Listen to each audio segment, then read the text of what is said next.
అందాల తారారుదించే నాకై అంబర వీధిలో అవతారమూర్తి యేసయ్య కీర్తి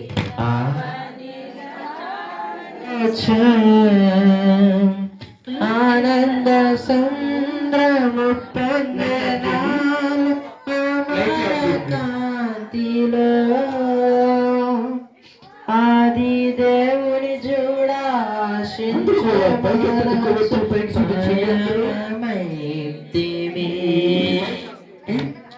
అందాల తారారుదించే నాకై అంబర వీధిలో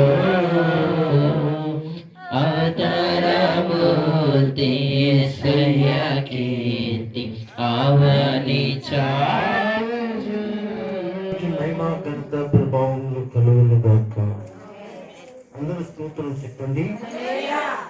దేవుని యొక్క బిడ్డలారా, ఈరోజు రాత్రి మరొక చక్కటి నూతన సంవత్సరం యొక్క సందర్భంగా ఈ కూడికను జరగడం ఆశీర్వాదకరము. ఈ సమయంలో సోదరులు దుర్గారావు గారు, వారి సతీమణి చంద్ర గారిని బట్టి గతించినటువంటి సంవత్సరం అంతటిలో కూడా వారి కుటుంబాన్ని, వారి పిల్లల్ని కూడా దేవుడు తన రెక్కల కింద భద్రపరిచి ఆయన సన్నిధిలో ఈ విధంగా ఉంచి ప్రభు యొక్క మహిమ కలిగినటువంటి కృపలో మరి భద్రపరిచినది ఆ దేవాది దేవునికి కృతజ్ఞతగా ఈ కోడికిని ఏర్పాటు చేస్తున్నాము. దేవునికి స్తోత్రం. హల్లెలూయా. ప్రభునందు దేవుని బిడ్డలారా, దయచేసి ఈ సమయంలో దేవుని వాక్యంలోకి వెళ్తున్నాం కనుక ఎవరన్నా ఇంకా ఇంట్లో లేక బయట మరి ఉన్నట్లయితే దయచేసి చక్కగా వారికి వేయబడిన చోట్లో దేవుని వాక్యం వినాలని తెలియజేస్తున్నాం. కనుక దేవుని వాక్యాన్ని దగ్గరికి వెళుతూ ఉండగా మరి ఎటువంటి మరి శబ్దాలు మరి వినపడకుండా ఒక అర్ధగంట నాకు అవకాశం ఇప్పిస్తే బాగుంటుందని నేను ప్రేమతో అడుగుతున్నాను. కనుక ఎందుకంటే పనులు చేసుకోండి, చేసుకోవద్దని నేను అంటలేదు. పనులు చేసుకోవాలి, కానీ చక్కగా మరి దేవుని మాటలు కూడా ఇంటి బాగుంటుందనేది నా ఆశ. కనుక ఈ ఇంటి వారు, అలాగే వచ్చినటువంటి సంఘం, ఇరుగు పొరుగు వారు, ఇంకా పిలిచినటువంటి స్నేహితులకి నా ప్రేమపూర్వకమైనటువంటి ఆహ్వానం కూడా తెలియజేస్తున్నాను. అందరూ కూడా చక్కగా దేవుని యొక్క సన్నిధిలో దేవుని మాటలు వింటారనేదే నా ఆశ. కనుక ప్రియులరా, వాక్యంలోనికి వెళ్దాం. తొందరగా మనము ఈ యొక్క ప్రార్థన కూటాన్ని మనం ముగించుకోవాలి అంటే మీరు నాకు అవకాశం ఇవ్వాలి. అవకాశం అంటే టైం ఇవ్వమని అంటలేదు. నేను నిశ్శబ్దంగా చక్కగా కూర్చుంటే తొందరగా నేను ముగించుకోవడానికి నాకు అవకాశం కలుగుతుందని నా అభిప్రాయం. కనుక దయచేసి వచ్చిన వాళ్ళందరూ బైబిల్ తెరిచి యెషయా గ్రంథము మనందరికీ తెలిసిన మాటే ఈరోజు ధ్యానం చేద్దాం. మనందరికీ కలిగినది తెలిసినది మాటని మనం ధ్యానం చేయడానికి సిద్ధపడదాం. 9వ అధ్యాయము జాగ్రత్తగా చూడండి. యెషయా గ్రంథము 9వ అధ్యాయము 6వ వచనాన్ని చదవండి. ఏలయనగా మనకు శిశువు పుట్టెను, మనకు కుమారుడు అనుగ్రహింపబడెను, ఆయన భుజం మీద రాజ్యభారం ఉండెను, ఆశ్చర్యకరుడు, ఆలోచనకర్త, బలవంతుడైన దేవుడు, నిత్యుడగు తండ్రి, సమాధానకర్తయగు అధిపతి అని అతనికి పేరు పెట్టబడిను. ఇక్కడ మనందరము చదువుకున్న వాక్యంలో ఒక మాటను మనం ధ్యానం చేద్దాం.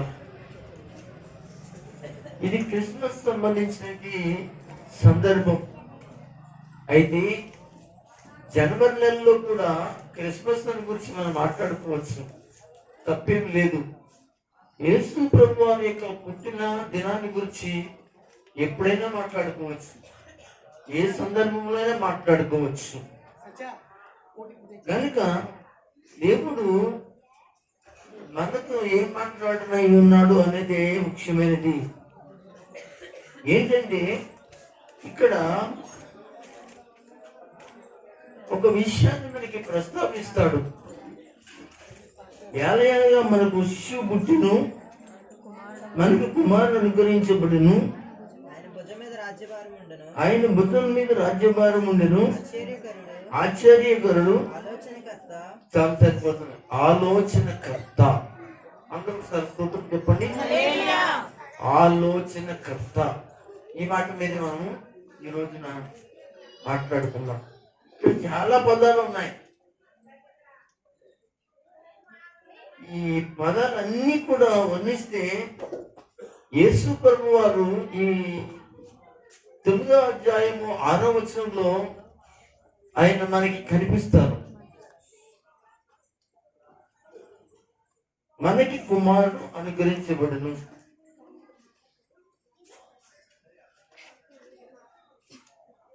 మనకు శిశువు పుట్టెను.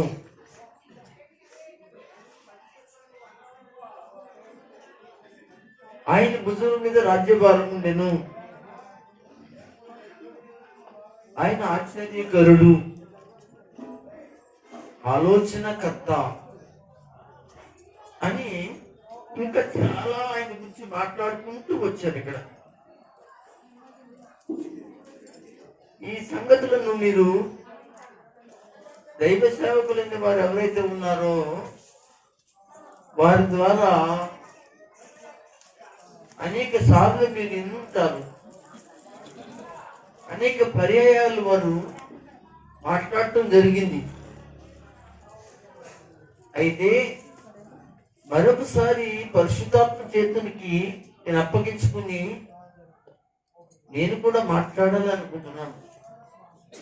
నేను చాలా ఈ వాక్యాలను 100 సార్లు మాట్లాడాను, 100 ప్రసంగాలు వీటి నుంచి నేను చేశాను. నా సేవా జీవితంలో సుమారుగా 35 సంవత్సరాలు సేవా జీవితంలో అనేకమైనది క్రిస్మస్ల గురించి మాట్లాడటం జరిగింది. అయితే ఇక్కడ ఆలోచనకర్త, కర్త అంటే దేవుడు. ప్రియులారా గమనించండి, ఈ సమయంలో ఆలోచనకర్త అయిన దేవుడు చేసే కార్యములు ఏమిటి? మనకైతే చాలా ఆలోచనలు వస్తాయి. ఏమంటారు? ఇల్లు లేని వారు ఇల్లు కట్టుకోవాలని ఆలోచన వస్తుంది. బంగారం లేనివాడు బంగారం కొనుక్కోవాలని ఆలోచన వస్తుంది కదా. పక్కింటోళ్ళు ఒకవేళ మంచి చీర, అది కనపడని ఎప్పుడు చూడని చీర ఉందనుకోండి, మనం ఇంట్లోకి వెళ్ళిన తర్వాత మనకున్నది ఆలోచన అంతా అదే, అలాంటి చీర కొనుక్కోవాలి అనే ఆలోచన కాదంటారా? ఇప్పుడు నేనున్నానండి, నేను మందిరం వేసాం, కింద ఇల్లు కట్టుకోవాలని. అది చూసినప్పుడల్లా కింద చూసినప్పుడు ఆలోచన అంతా ఎలా ఉంటుంది? ఆలోచన లేని వాడు ఏమండి, మేరీ గారు ఏమంటారు? ఆలోచనలు వస్తాయా రావా? వస్తాయి. ప్రియమైన దేవుని బిడ్డలారా, గమనించండి, ఆలోచన లేని వాళ్ళు ఎవరు లేరు. కానీ మన ఆలోచన ఒక్కసారి పక్కనెట్టేసి ఏం చేద్దాం? బయట వాళ్ళందరూ ఆలోచనలన్నీ ఎక్కడ వంటల మీద ఆటల మీద మాట్లాడుతూ ఉన్నాయి కదా. ఓకే, ఉండదామండి. అంటే నాకు డిస్టర్బ్ ఎంత ఉన్నా చెప్తాను. అయితే ప్రస్తుతానికి నాకు ఆరోగ్యం బాగోలేని వల్ల ఎంతమంది మాట్లాడుకోనండి, నేను చెప్పుకుంటూనే వెళ్ళిపోతాను. అది నాకు దేవుడు ఇచ్చిన వరం. ఈ మధ్యలో ఏమైందంటే కొంచెం నాకు ఆరోగ్యం దెబ్బతినటం వల్ల, బ్లడ్ క్లాట్ అవడం వల్ల ఇలాంటి గలిబిల్లు ఏమవుతుందంటే నాకు ఇబ్బందిగా పడతల. నేను స్తోత్రం ఆలోచించుకోవడానికి కూడా చెప్పడానికి రావట్లేదు. అయినా పర్లేదు, ఇది దేవుని సేవ, కష్టపడాలి. దేవుని స్తోత్రం చెప్తాం. దేవుని సేవలో కష్టాలే కానీ సుఖాలే ఉండవండి. మీరు అనుకుంటారు పాస్టర్ అంత చర్చి కట్టేశారు, ఆయన చాలా సుఖపడిపోతాడు అనుకుంటారు. నిజంగా మీరు చనిపోయే వరకు కూడా మాకు సుఖం అనేది ఏమి ఉండదండి. సేవకుడు అనబడిన వాడికి సుఖం అనేది ఉంది అంటే అది సేవకుడు కాదు. అది ఏ పెద్ద పాస్టర్ కాదు. నాకు నేను సుఖంగా ఉన్నానండి, నాకు ఏ బాధలు లేవండి, ఏ కష్టాలు లేవండి, నాకు ఎంతగానో బాగుందండి అన్నవాడు అసలు పాస్టరే కాదు. అసలు అలా ఉంటాడని ఒక విశ్వాసి కానీ ఒక పాస్టర్ కానీ బైబిల్లో చెప్పలా. సరే, మన ముందుకు వెళ్ళిపోతాం. అయితే మన ఆలోచనలన్నీ ఏం చేద్దాం? పక్కన పెట్టేద్దాం. దేవుని స్తోత్రం. ఒకసారి అందరూ స్తోత్రం చెప్పండి. వెనకాల ఉన్న వాళ్ళందరూ కూడా చేతులు పైకెత్తి స్తోత్రం చెప్పండి. ఎదరోళ్ళ కన్నా వెనకాల వాళ్ళకి దేవుడు దీవించును గాక. నేను గంటలకంటే దేవుని ఒక వాక్యాన్ని ముగిస్తాను అని నేను అనుకుంటున్నాను. వెనకాల వినేవాడికి ఏర్పడుతుందో లేదో నాకు తెలీదు. అయితే నేను అనుకుంటున్నాను, కానీ నాలో ఉన్న దేవుడు ఏం చేయాలో తెలుసు అంటే, ముగించినట్లుగా మీరందరూ మనసులో ప్రార్థన చేసుకోండి. దేవుని స్తోత్రం. ఏమని? ముగించినట్లుగా ప్రార్థన చేసుకోండి. ఎందుకు ప్రార్థన చేసుకున్నానంటే, మీరు ప్రార్థన చేసుకునే కొద్దీ నన్ను నడిపింపు ఎక్కించేస్తాను. దేవుని స్తోత్రం. అంటే ఆపేయడానికి కదండి, ఇంకా చెప్పడానికి. సరే, ఇక్కడ మన ఆలోచనలు ఏం చేద్దాం? పక్కన పెట్టేద్దాం. మన ఆలోచనలు ఎక్కడికి ఎక్కుతాయంటే, రాజు ఆలోచనల కంటే గొప్ప ఆలోచనలు మనకి ఎక్కడెక్కడికో ఎక్కాలని, మేడలు ఎక్కాలని, మిద్దెలు ఎక్కాలని, ఆకాశం ఎక్కాలని, ఏదేదో ఎక్కాలని, ఏదేదో చేయాలని మన ఆలోచనలు చాలా భయంకరంగా ఉంటాయండి. మంచిది ఉండాలి, కానీ మితిమీరిపోయిన ఆలోచనలు మనకి ఉండకూడదు. అయితే ఈ సమయంలో మన ఆలోచనలన్నీ కూడా పక్కన పెట్టేద్దాం. మన అందరి కొరకు ఆలోచించేటువంటి ఒక దేవుడు ఉన్నాడు, ఆయనకి అప్పగిద్దాం. ఆయనే ఆలోచన కర్త. దేవునికి స్తోత్రం. ఏమంటారు? ఆయన ఆలోచనకర్త.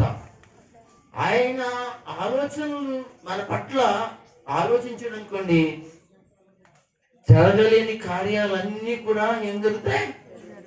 అద్భుతంగా జరుగుతాయి. ఆగిపోయిన కార్యాలన్నీ ఏం జరుగుతాయి? జరుపుకుంటూ వెళ్తాయి. దేవుని స్తోత్రం. నేను అంటున్నాను, ఇంతవరకు కూడా ఈ జీవితంలో ఆలోచనలన్నీ నీయే అయి ఉంటే, ఆ ఆలోచనలన్నీ ఒకవేళ జరగకపోయి ఉంటే, నేను అంటున్నాను, ఈ రాత్రి మన ప్రభు అయిన యేసుక్రీస్తు వారి యొక్క ఆలోచనలకు మీరు అప్పగించుకోండి. యేసయ్య వెంటనే కార్యములు చేస్తాడు. దేవునికి స్తోత్రం. అయితే నన్ను చెప్పనమండి, నేను వాక్యాన్ని చెప్పకముందు చిన్న సాక్ష్యాన్ని చెప్పాలి ఈ కుటుంబాన్ని గురించి. దేవుని ఆలోచనలు ఎలాగుంటాయి అని అంటే, ఎలాగా జరుగుతాయి అని అంటే చాలా అద్భుతం అండి. వారు కుటుంబంలో వారి పాపగారు కానీ వారి అల్లుడి గారు కానీ గతించిన సంవత్సరాల్లో చాలా కార్యాలు జరిగాయి. వారు ఎప్పుడు వచ్చినా ప్రార్థన చేయించుకోవడానికి వచ్చినప్పుడు కూడా వారి ఆలోచన అంతా కూడా దేవుడు చేయాలనే దేవుని యొక్క ఆలోచన మీద మాత్రమే ఉండి ప్రార్థన చేయించుకునేవారు. దేవునికి స్తోత్రం చెప్పండి. హల్లెలూయా. పిల్లలు అద్భుతమైన సహాయం వారి యొక్క బిడ్డలకి దేవుడు ఇచ్చాడు. అయితే వారి యొక్క కోడలు గారు కుమారుడు విషయంలో కూడా దేవుడు ఆశీర్వదకరంగా దేవుడు కృప చూపాడు. మన సంవత్సరం ప్రార్థన పెట్టినప్పుడు కూటం జరిగినప్పుడు చాలా ఆశీర్వదకరంగా కూటం జరిగింది. అయితే వారి కుటుంబంలో ఒక లోటు ఉంది. వారి కోడల గారికి కడుపులో నొప్పి రావడం జరిగింది. ఆ టైంలో ఆమెకి గర్భవతిగా వారు ఉన్నారు, కొంచెం ఫెయిల్డ్ అయ్యింది. చాలా ఏడ్చారు, వారు చాలా కన్నీళ్ళు కార్చారు. అప్పుడు నేను పాస్టమ్ గారు కూడా ప్రార్థన చేసి, ఏం బాధపడకండి, మళ్ళా సంవత్సరం తిరగగానే మీ ఇంటికాడ ప్రార్థన కూటంలో నేను సాక్ష్యం చెప్తాను అన్న. దేవునికి స్తోత్రం. దేవుడు కార్యం చేస్తాడు. బైబిల్లో మాట ఉంది, ఆయన పేరు అబ్రహాం గారు, తన భార్య సారా, వారికి దేవుడు దీవించి వెళుతూ వచ్చే సంవత్సరానికి నీ కౌగిట్న బిడ్డ ఉంటాడు అని చెప్పేసి దీవించి వెళ్ళాడు. అందరూ స్తోత్రం చెప్పండి. నేను కూడా, మీరు బాధపడకండి, తప్పనిసరిగా దేవుని బిడ్డలారా నిండు మనసుతో దేవుని యొక్క సన్నిధిలో ప్రార్థన చేశాను. వారికి నేను చెప్పింది ఏంటంటే, తప్పనిసరిగా కార్యము మరలా నేను మీ ఇంటి దగ్గర మరి తప్పనిసరిగా మీటింగ్ పెట్టినప్పుడు ఆ మీటింగ్లో నేను ఈ విషయాన్ని చెప్తాను, చాలా అద్భుతం చేస్తాడు దేవుడు అని చెప్పాను. దేవునికి స్తోత్రం. అందరు స్తోత్రం చెప్పండి. అయితే చేశాడా దేవుడు? చేశాడా? దేవునికి స్తోత్రం. అవును, ఇవాళ మందిరంలో సాక్ష్యం చెప్పారు కదా, ఆ విధంగా నాకు కూడా అప్పుడు తెలుసు. చెప్పండి, చంద్రబాబు గారు చెప్పగానే నాకు కంట ఒక ఆనంద భాస్పాలు నాకెంతో కలిగింది. అప్పుడే చర్చిలో ఉన్న వాళ్ళకి కూడా తెలుసు. ఈరోజే ఆమె చెప్పారు. ఇంకా దేవుని మందిరంలో చెప్పుకున్న తర్వాత ఎవరికన్నా చెప్పుకుంటారండి పాస్టర్ గారు అని ఎంతో నిండు సంతోషంతో ఆవిడ నిలబడి సాక్ష్యం చెప్పడం జరిగింది. ఇలా కానీ మాట్లాడటం జరిగింది. కనుక చెప్పగానే నాకు నాకు చాలా సంతోషమైంది. అందరి బట్టి దేవుని స్తోత్రం చెప్పండి. హల్లెలూయా. దేవుడు ఆ గర్భఫలాన్ని ఆశీర్వదించును గాక. దేవుడు ఆశీర్వదించును గాక. ఇంకా చక్కటి బిడ్డను దేవుడు ఇచ్చును గాక.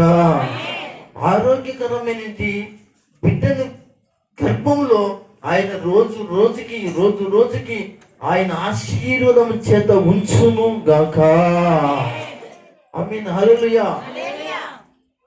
అయితే ఇప్పుడు మనం చెప్పుకునే వాక్యం ఏంటంటే, మన ఆలోచనలు దేవునికి అప్పగించుకుంటే ఆయన ఆలోచనకర్త. ఆయన ఆలోచించి ఏం చేశాడో తెలుసంటే, ఇదిగో ఆ కుటుంబంలో తన కోడలు గారికి తన కొడుకుని దేవుడు దర్శించి దేవుడిచ్చినట్టు గొప్ప అద్భుతమైనటి గర్భఫలం. దేవునికి స్తోత్రం. గర్భఫలం. దేవునికి స్తోత్రం. అర్థమైందండి. మనకి ఎన్ని ఫలాలు ఉన్నా కానీ గర్భఫలం లేకపోతే చాలా దుఃఖం వస్తుంది కదా, చాలా బాధ వస్తుంది కదా. దేవుని స్తోత్రం చెప్పండి. నాకు మ్యారేజ్ అయిన దినాల్లో దేవుని కృప చేత దేవుడు ఏం చేశాడంటే, నా భార్యను దర్శించి గర్భఫలం ఇచ్చారు. దేవుని కృపని ఆ భార్యాభర్తలు ఇద్దరిని దర్శించి దేవుడు ఆశీర్వదించి ఒక ఆడబిడ్డని ఇచ్చాడండి. దేవుని స్తోత్రం చెప్పండి. ఆడబిడ్డని ఇచ్చాడు నాకు. అయితే కొన్ని శోధనల వల్ల, పరిస్థితుల వల్ల కానీ చాలా మంది ఆ యొక్క బిడ్డ కొంచెం బలహీనంగా ఉండటం వలన బాధపడ్డారు. అయితే నేనైతే నా ఆలోచన దేవునికి అప్పగించుకున్నాను. రెండవ కానుకలో కూడా మళ్ళీ ఆడబిడ్డనిచ్చాడు. దేవుని స్తోత్రం. అందరూ ఏమన్నారంటే, పాస్టర్ గారు దురదృష్టవంతుడు, ముందు ఆడపిల్లే మరలా ఆడపిల్లే అని చాలా మంది మాట్లాడటం నాకు వినబడటం జరిగింది. అలా అదే కొద్ది దేవునికి స్తోత్రం, దేవునికి స్తోత్రం, దేవునికి స్తోత్రం అని అంటూ ఉండేవాడిని. నేను నా ఆలోచనని దేవుని చేతులకు అప్పగించుకునేవాడిని. సరే, మళ్ళీ మూడో కానుకలో ఏమండి మళ్ళీ గర్భఫలం దేవుడిచ్చాడు. అందరూ కూడా ఏం చెప్పారంటే, స్కానింగ్ చేయించండి, అది చేయండి, ఇది చేయండి అని చెప్పారు. చేస్తే స్కానింగ్ కాదు కదా, టెస్టులు ఏం కాకుండా ఓన్లీ మెడిసిన్ మాత్రమే వాడించాను. దేవుని మీద ఆధారపడ్డాను. నేను అన్నాను, నా గుండెల్లో విశ్వాసం ఉంది, నా ఆలోచన దేవునికి చెప్పుకున్నాను, దేవుడే తీరుస్తాడు నా ఆలోచన అంటూ ప్రార్థన చేసి అనేక మందికి చెప్పేవాడిని. ఏమండి, అస్సలు ఆశ్చర్యం ఏంటంటే, నాకు ఈ పట్టు మగబిడ్డని ఇస్తాడు, ఇది దేవుని చేతులకు అప్పగించుకున్నాను, దేవుని ఆలోచనకు అప్పగించుకున్నాను అని చెప్పాను. దేవుని స్తోత్రం చెప్పండి. స్కానింగ్ చేయించానా? చాలా మంది అడిగారు. లేదు, ఎక్కడైనా ఏదైనా చూపించానా? లేదు. ఏం జరిగిందంటే, దేవుని పెట్టారా, ప్రశ్నించే ముందు ఏమండి, ప్రశ్నించే ముందు చక్కటి ప్రశ్న అండి. మా పాస్టర్ గారికి 3 కాన్పులు కూడా చాలా తేలికైన కాన్పులు. ఏ డాక్టర్ దగ్గరికి వెళ్ళా, ఇంటికాడే నేను చెప్పినంత చెప్పడం లేదు, టపా కనిపిస్తూ ఉండేది. దేవుని స్తోత్రం. ఇది కూడా ఒక ఆశీర్వాదం ఉండాలి కదండి, అంత దీవెన ఉండాలి కదా కట్టడానికి కూడా. ఏమండి, అంతగా మరి అయితే ఇప్పుడు కూడా కనగలరు, కానీ అప్పటి వరకు కూడా మనం ఉండలేక భయపడి ఏం చేస్తున్నాం, హాస్పిటల్కి తీసుకెళ్తాం. మంచిది, తీసుకెళ్ళాలి, వైద్యం చేయించాలి. ఇప్పుడు పరిస్థితులను బట్టి గర్భవతులుగా ఉన్న వాళ్ళందరినీ కూడా అన్ని విధాలుగా అన్ని ఏర్పాట్లు మన డాక్టర్ ద్వారా చేయించుకోవాలి, తప్పేమీ లేదు. అందరూ స్తోత్రం చెప్పండి. మంచి జరుగుతుంది. దేవుని స్తోత్రం. అయితే అప్పుడు ఏం జరిగింది అంటే, అద్భుతంగా దేవుడు మగ బిడ్డని ఇచ్చాడు. అందరు స్తోత్రం చెప్పండి. తర్వాత మరి ఈ ఏరియాలో ఎంకమ్మ అని పూలు పోసేది ఆవిడే పోసింది అనమాట. ఏమండి, కనుక నేను ఎందుకు చెప్తున్నానంటే మన ఆలోచనలని ఎవరి చేతికి అప్పించుకోవాలి? అవును, దేవుని స్తోత్రం. మంచి కార్యం దేవుని వల్ల మాత్రమే జరుగుతుంది. అయితే ఇక్కడ ఆలోచనకర్త ఎవరన్నైనా ఆలోచనకర్త కనుక నీ ఆలోచనలన్నీ కూడా సఫలం చేయాలంటే, నీ ఉద్దేశాలన్నీ కూడా దీవెనకరంగా చేయాలంటే, నీ ఆలోచనలన్నీ కూడా మహిమకరంగా నీ ఇంట్లో జరగాలి అంటే, నీ బిడ్డలు, నీ కుమార్తె, నీ కొడుకు, నీ కోడలు, నీ అల్లుడు ఎవరైతే ఉన్నారో, ఇలాగా నీ ఇంట్లో కుటుంబంలో ఎవరున్నారు, వారి ఆలోచనలన్నీ కూడా దేవుని చేతిలో పెట్టేయండి. దేవుని స్తోత్రం కలుగును గాక. ఆయన ఆలోచనకర్త. బైబిల్ గ్రంథంలో యోహాను సువార్తలో చూద్దాం ఒక మాట.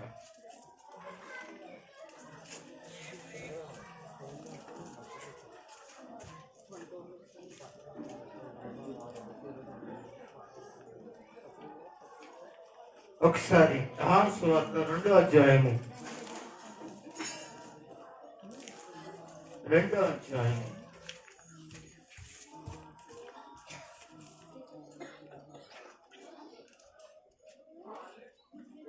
అందరూ కూడా 2వ అధ్యాయము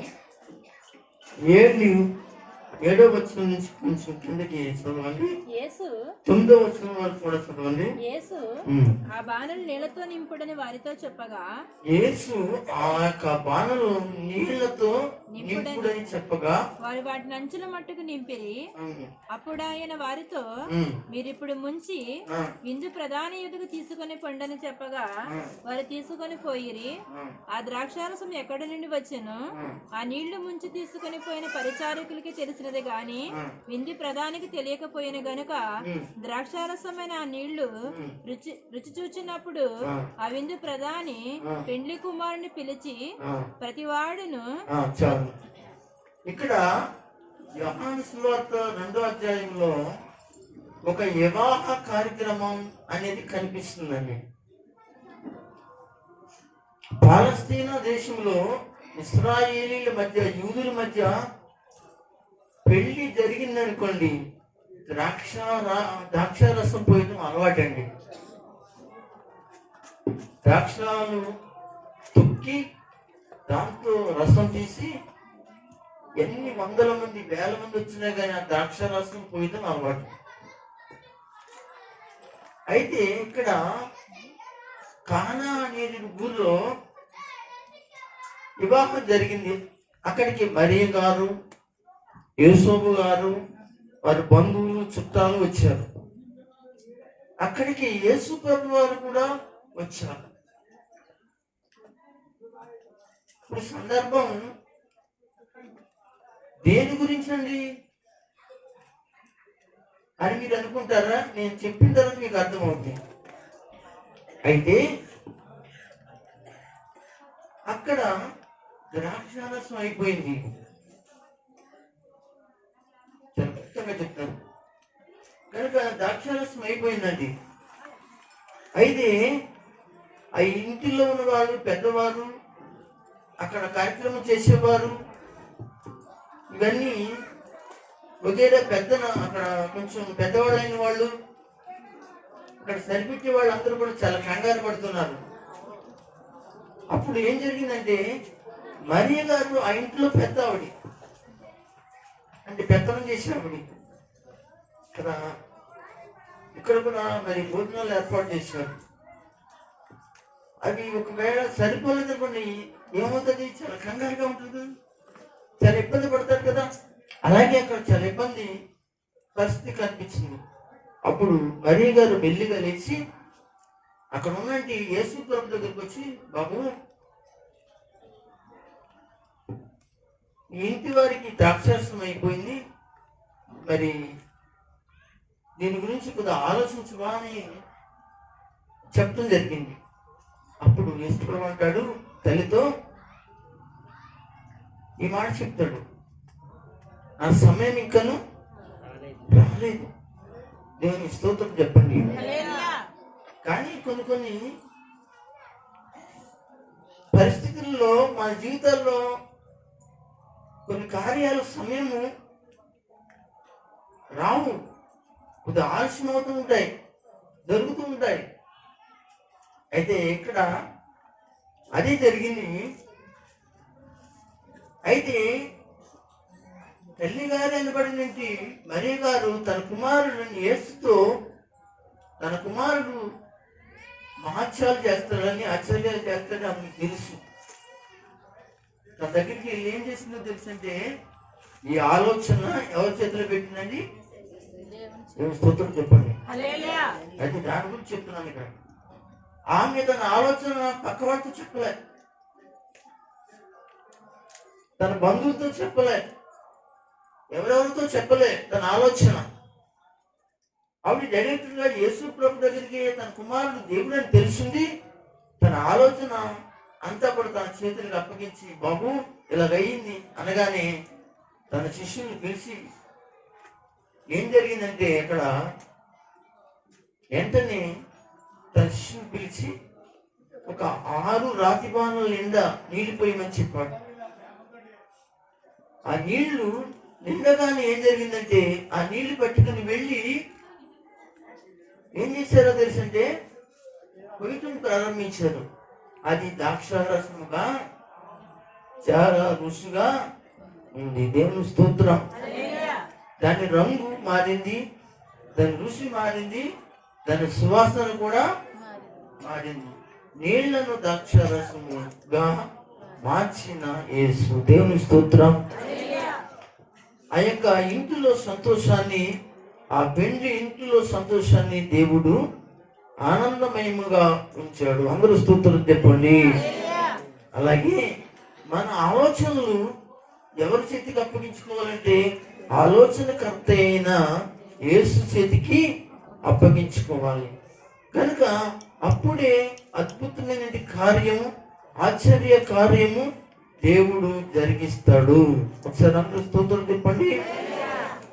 కనుక నేను అంటాను దేవుని బిడ్డలారా, ఈ కుటుంబము దేవుని సన్నిధిలో వారి ఆలోచన పెట్టారు, అప్పగించారు, దేవుడు చేయాలనుకున్నారు, మాతో ప్రార్థన చేయించుకున్నారు. దేవుడు ఈ విధమైన గొప్ప కార్యము దేవుడు చేస్తాడు. హల్లెలూయా. యాలగనగా మనకు శిశువు పుట్టెను, మనకి కుమారుడు అనుకరించబడును, ఆయన భుజముల మీద రాజ్యభారము ఉండును. దేవునికి స్తోత్రం. హల్లెలూయా. ఆయన ఆలోచనకర్త అని చెప్పబడింది.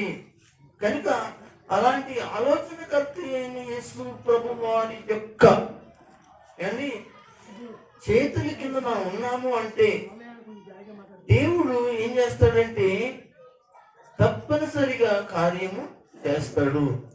కనుక మరి ఈ సమయంలో మరి చంద్ర గారిని, దుర్గారావు గారిని, వాళ్ళ కుటుంబాన్ని ప్రేమించి వారి కుటుంబంలో వారు మనం చేసినది ఏదైతే ఉందో, అది మేమైతే దేవుని సన్నిధిలో ఏదైతే ఉందో ప్రార్థన చేశామో ఆ యొక్క కుటుంబాన్ని జ్ఞాపకం చేసుకుని ఈ రోజున దేవుడు ఆరోగ్యంగా మరి కృపచేత వారి కోడల్ని ఉంచి బలపరిచిన ఆ దేవునికి 2 చేతులు పైకెత్తి స్తోత్రం చెప్తాం.